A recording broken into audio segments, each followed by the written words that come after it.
কলকাতা সহ বেশ কিছু জেলায় আগামী কয়েকদিন বজ্রবিদ্যুৎ সহ বৃষ্টির সম্ভাবনা রয়েছে বলে জানালেন আবহাওয়া দপ্তরের পূর্বাঞ্চলীয় উপমহানির্দেশক ডক্টর সোমনাথ দত্ত। পশ্চিমবঙ্গের বিভিন্ন জেলাতে আপনার লাইট টু মডারেট থান্ডারস্টর্ম হওয়ার সম্ভাবনা আছে। 1 তারিখে কলকাতার ওয়েদার পার্টলি ক্লাউডি স্কাই এবং possibility of moderate rain and thunderstorm.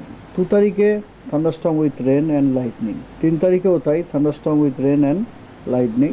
4 তারিখে আংশিক মেঘাচ্ছন্ন এবং 1-2টো স্পেল আপনার রেনফল হওয়ার সম্ভাবনা আছে, হালকা বৃষ্টিপাত তার সাথে থান্ডারস্টর্ম। তারপরের দিনেও আপনার আংশিক মেঘাচ্ছন্ন 1-2 পশলা বৃষ্টি হওয়ার সম্ভাবনা আছে।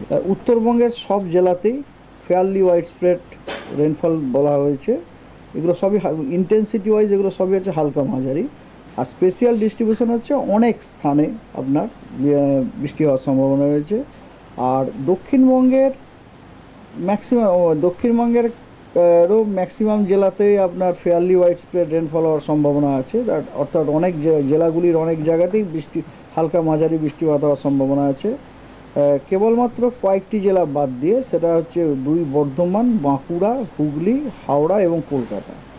এই জেলাগুলিতে বৃষ্টিপাতের স্পেশাল ডিস্ট্রিবিউশনটা অতটা নেই, একটু কম আছে। কিছু কিছু জায়গাতে হালকা মাঝারি বৃষ্টিপাত হতে পারে।